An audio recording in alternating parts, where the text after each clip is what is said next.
अस्सलाम वालेकुम। कैसे हैं आप सब? I hope you all will be fine. आज से हम कुछ एक्सरसाइजेज करेंगे वन वर्ड सब्स्टिट्यूशन की। और इन एक्सरसाइज में बहुत इंपॉर्टेंट वन वर्ड सब्स्टिट्यूशन दिए गए हैं। और मुझे उम्मीद है कि जो आने वाले इम्तिहान होंगे एसपीएससी के या किसी और इदारे के, तो जो उसमें वन वर्ड सब्स्टिट्यूशन अगर दिए गए होंगे तो यकीनन उनमें से कुछ यहाँ में से ज़रूर होंगे। ठीक है, तो शुरू करने से पहले मैं गुजारिश करूंगा कि अगर आप मेरे यूट्यूब चैनल पर नए हैं तो काइंडली इसको सब्सक्राइब कर दीजिएगा। अच्छा, इन एक्सरसाइज में 50-50 एमसीक्यूज हम डिस्कस करेंगे। 50 इसमें, 50 दूसरे पार्ट में, और ये सिलसिला ऐसे चलता रहेगा। अच्छा, शुरू करते हैं। पहला एमसीक्यू है हमारे पास।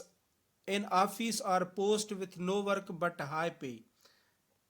ऐसी ऑफिस, ऐसा काम जिसका कोई काम ना हो लेकिन हाई पे हो, तो इसका ऑप्शन बी जो है वो सही है। साइनिक्यूर कहते हैं ऐसी पोस्ट को। क्वेश्चन नंबर दूसरा है, one who is well versed in any subject, a critical जज of any art, particularly fine art, is called.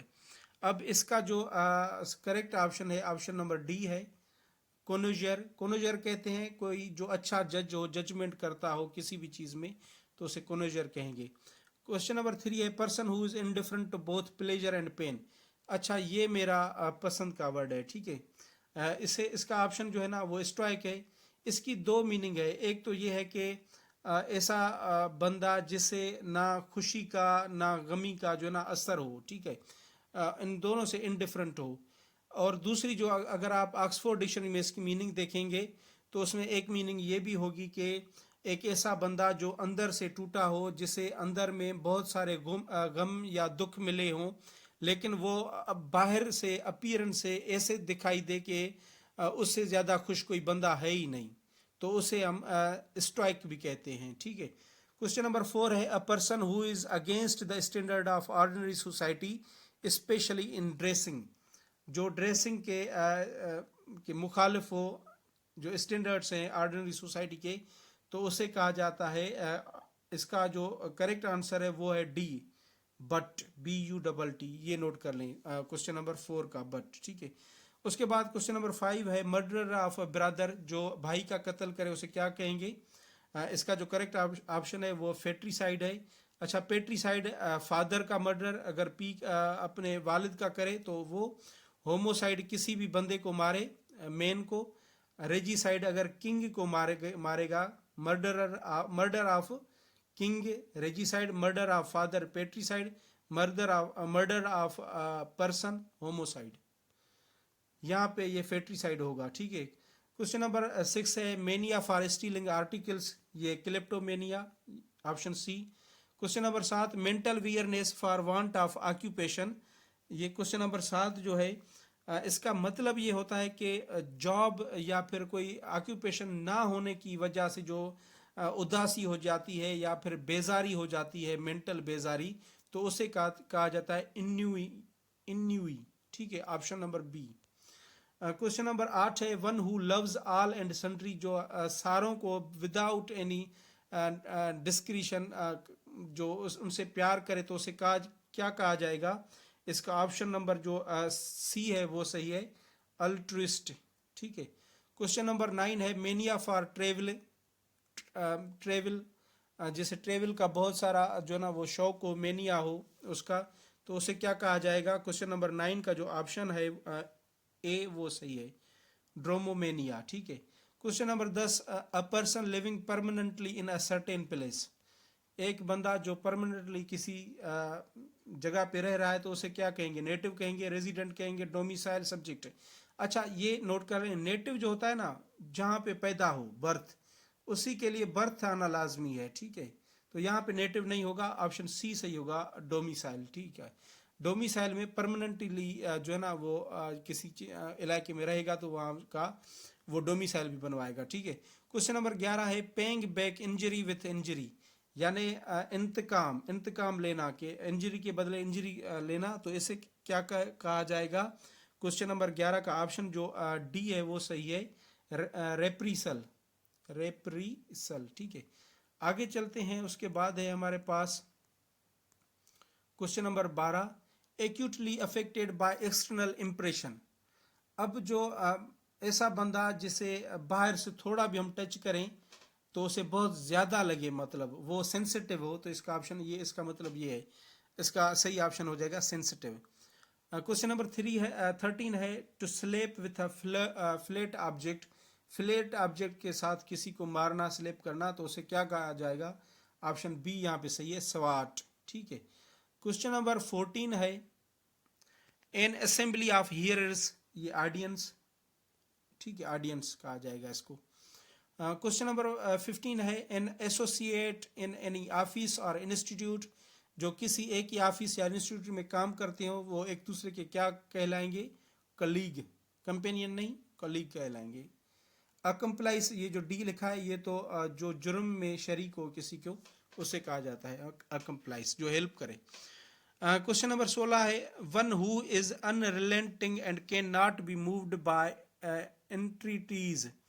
Question number 16 कह रहा है कि एक ऐसा बंदा जो जिसे परस्यू करना इम्पॉसिबल हो, जिसे मूव करना इम्पॉसिबल हो, जिसे स्टॉप करना इम्पॉसिबल हो, तो उसका क्या करेक्ट ऑप्शन होगा? इसका ऑप्शन ए जो है इनएक्सोरेबल, ये ऑप्शन सही है। ठीक है। Question number 17 regard for others as principle of action, ये भी ऑप्शन डी है इसका, अल्ट्रुइज्म, जो दूसरों के लिए सोचता है। क्वेश्चन नंबर 18 है person who claims to have great love and understanding of what is beautiful in nature art. अब क्वेश्चन नंबर 18 का जो करेक्ट आंसर है एस्थेट, एस्थेट है, जो नेचर से प्यार करता है, उसे जो ना वो उसको ज़्यादातर ना उसे पसंद करता है, तो ये एस्थेट कहेंगे। क्वेश्चन नंबर 19 है a disease which spreads by contact. अब इसमें इन्फेक्टियस, कॉन्टेजियस, कंटाजियस, अब इसमें देखें बहुत सारी कंफ्यूजन है, बी होगा या सी होगा, तो ये ए वाला होगा, कंटेजियस, आई वाला नहीं। ठीक है। क्वेश्चन नंबर 20 है an animal story with a moral, ये फेबल कहा जाता है इसको, एक ऐसी कहानी जिसमें किरदार जो है ना वो जानवर हो, ठीक है, लेकिन उसे मोरल का लेसन उसमें से मिलता हो। क्वेश्चन नंबर 21 है to change shape nature and substance. ये एक वर्ड दिया गया कि ये कौन सा वर्ड है जिसमें जो यूज होता है शेप तब्दील करने के लिए, नेचर तब्दील, जिन्स तब्दील वगैरह करने के लिए, तो ऑप्शन डी इसका सही है, ट्रांसम्यूट है। ठीक है। Question number 22 person who believes that God is everything and everything is God, हर चीज गॉड है और गॉड ही हर चीज है, ये पानथियस्ट कहते हैं इसको। अच्छा, थियस्ट जो होता है ये होता है जो बिलीव करे खुदा की वजूद में, एग्जिस्टेंस ऑफ गॉड को वजूद करे, थियस्ट। अगर इसके आगे ए लगाएंगे, अथियस्ट करेंगे, तो इसमें होगा जो खुदा के वजूद को ना मानता हो, डिसबिलीव कर रखता हो। ठीक है। एग्नोस्टिक जो ए में ऑप्शन है, एग्नोस्टिक, ये कहा जाता है वो बंदा जो शक करे कि खुदा है, उसकी खुदा की एग्जिस्टेंस में शक करे और कहे कि किसी को भी पता नहीं कि खुदा है भी या नहीं भी है, तो ये एग्नोस्टिक जो है ना वो कहलाएगा। क्वेश्चन नंबर 23 है पर्सन हु प्लॉट्स और travels in balloon, airship and other aircrafts. अब इसमें जो बंदा बैलून में, एयरक्राफ्ट इनमें जो सफ़र करता हो उसे क्या कहेंगे? एरोनाउट कहेंगे या एस्ट्रोनाउट? ये तो दोनों नीचे वाले नहीं होंगे, तो इसका ऑप्शन ए सही है, एस्ट्रोनाउट होगा जो खिला में सफर करे। ठीक है। ऑप्शन ए यहाँ पे सही है। क्वेश्चन नंबर 24 है विटी, क्लेवर, रिटॉर्ट। इसका मतलब क्या है? इसका जो सही ऑप्शन है वो है बी, रिपार्टी, रिपार्ट। ठीक है, रिपार्ट, रिपार्टी कहते हैं एक ऐसा बंदा जो हाजिर जवाबी हो। ठीक है ना, जैसे ही उसे कोई कुछ पूछा जाए तो विट्टी हो, तेज हो, क्विक हो और क्लेवर भी हो जवाब देने में, रिप्लाई में, उसे कहेंगे। ठीक है। Question number 25 words different in meaning but similar in sound, ये होमोनेम कहलाएंगे, होमोनेम। ठीक है, मीनिंग में डिफरेंट, साउंड में जो है ना वो एक जैसे हो तो होमोनेम। ठीक है। क्वेश्चन नंबर 26 है simplest and smallest form of plant life present in air, water and soil, essential to life but may cause disease. Is called, ये वायरस को जो है ना, ये बैक्टीरिया को कहा जाता है, ठीक है। यहाँ पे इसका करेक्ट आंसर जो है वो बैक्टीरिया है। उसके उसके बाद है हमारे पास क्वेश्चन नंबर 27, अ गर्ल और women who flirts that is tries to attract people and make advances in love simply to satisfy her vanity। तो ऐसी वुमेन और गर्ल को कहा जाएगा कोकेट। ऑप्शन बी यहाँ पे सही है, ठीक है। उसके बाद 28 पे, person who regards the whole world as his country, ये कॉस्मोपोलिटियन कहा जाता है, जैसे लगे कि ये सारी दुनिया जैसे कि मेरी अपनी जो है, ठीक है। 29 पे है, रिलेशनशिप बाय ब्लड और बर्थ, ये ऑप्शन सी इसका सही है, कंसेंग्युइनिटी कहा जाता है इसे, रिलेशन जो ब्लड और बाय बर्थ रिलेशनशिप हो।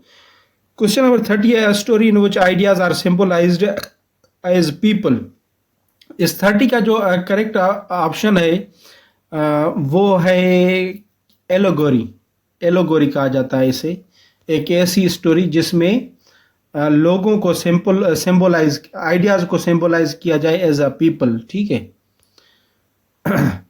ये फॉर एग्जांपल, ये जो फॉर एग्जांपल एक ऐसा ड्रामा बनाया जाए जिसमें मतलब बनाया तो लोग तो दूसरे हों, लेकिन उनका जो ना वो इशारा किसी और शख्स के लिए हो, तो ये चीजें होती है इसमें, ठीक है। क्वेश्चन नंबर 31 है, The cessation of warfare before a treaty is signed।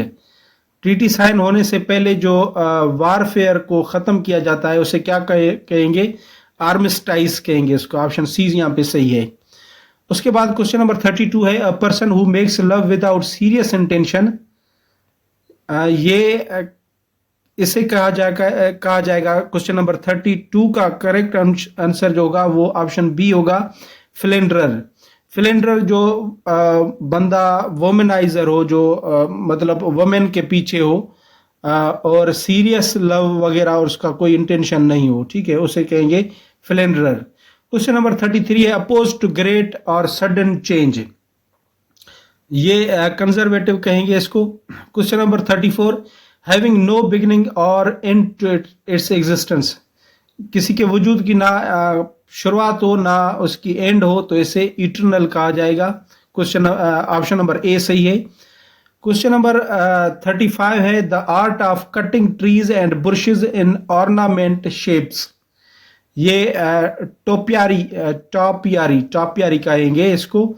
जो एक आर्ट होता है ना, किसी की ट्री को या उनके बुशेस को ऐसे काटें कि उसमें से कोई ऑर्नामेंटल कोई शेप वगैरह बन जाए, तो टॉपियारी कहेंगे इसको।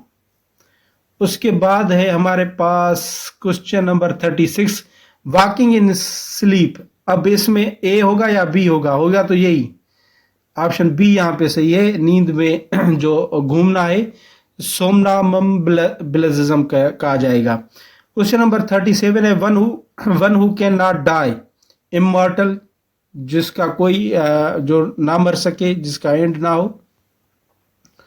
क्वेश्चन नंबर 38 है, अ formal written change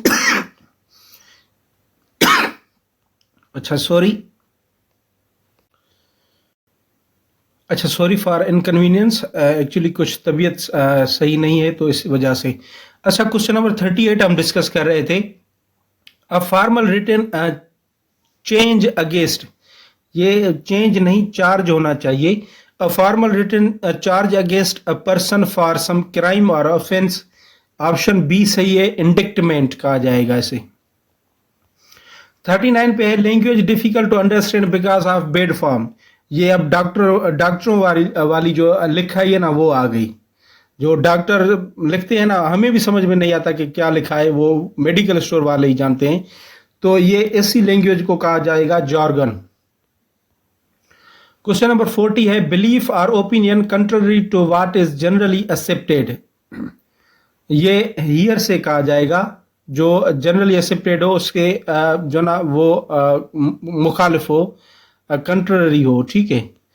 question number 41 है, a person obsessed with exclusively one idea और सब्जेक्ट, जिसके पास सिर्फ एक आइडिया पे वो तुक्का रहे, मतलब उस पे ही बेस्ड हो या एक आइडिया हो उसे होल्ड करे, तो ऑप्शन सी यहाँ पे सही है, मोनोमेनिक। क्वेश्चन नंबर 42 है, अ चाइल्ड ऑफ अनयूजुअल और रिमार्केबल टैलेंट। तो इसे प्रॉडगी जो ना वो कहेंगे, प्रॉडजी, प्रॉडजी। अच्छा, ये वो है कि एक ऐसे समझे चाइल्ड है, बच्चा है, उसके बाद बहुत बड़ा टैलेंट है, मतलब वो जो ना यंग हैविंग एक्सेप्शनल क्वालिटीज और टैलेंट, तो प्रॉडगी कहेंगे उसे, प्रॉडजी, प्रॉडजी। ठीक है। क्वेश्चन नंबर 43 है, a disease which ends in death. अब इसमें क्या होगा, कॉन्टेजियस होगा, लिथल होगा, डेडली होगा या फेटल, तो ऑप्शन सी सही है, फेटल होगा। क्वेश्चन नंबर 44 है, a person who kills somebody especially for political reason, assassin कहा जाएगा जो किसी पॉलिटिकल रीजन, या फिर यहाँ पे लिखना चाहिए था रिलीजियस, या फिर रिलीजियस रीजन की वजह से किसी को मारा जाए, तो उसे कहा जाएगा असासिन। ठीक है। वन हु लव्स मैनकाइंड, जो मैनकाइंड से प्यार करता है, ऑप्शन बी सही है, फिलंथ्रापिस्ट। 46 है, small piece of potato, potato का स्मॉल पीस को चिप कहेंगे हम। क्वेश्चन नंबर 47 है, a child who stays away from school without any good reason. अब आ गए वो बच्चे जो स्कूलों से बाहर होते हैं विदाउट लीव और गुड रीजन, तो उससे क्या आ जाएगा, ट्राउंट, ऑप्शन डी, ट्राउंट। क्वेश्चन नंबर 48 है, अ कॉमन प्लेस रिमार्क। इसका जो 48 का ऑप्शन नंबर बी है वो सही है, प्लेटिट्यूड। 49 पे, a line at which the earth और sea and sky seems to meet. अब ऐसी लाइन को जहां पे ये जो अर्थ का सरफेस है उसका और स्काई मिलते हुए नजर आए, यानी कि ये वर्टिकल जो लाइन होती है जो ऊपर की तरफ जाती है, तो उसे होराइजन कहा जाएगा, होराइजन। क्वेश्चन नंबर 50 है, a person who rules without counselling opinion of others. जो बगैर किसी के मशवरे से या ओपिनियन के अपने हिसाब से हुकूमत करे, तो ये ऑटोक्रेट कहा जाएगा, ऑप्शन सी यहाँ पे सही है। तो ये 50 हो गए। इंशाल्लाह 50 हम नेक्स्ट पार्ट में डिस्कस करेंगे। Thank you so much for watching this video. अल्लाह हाफिज़।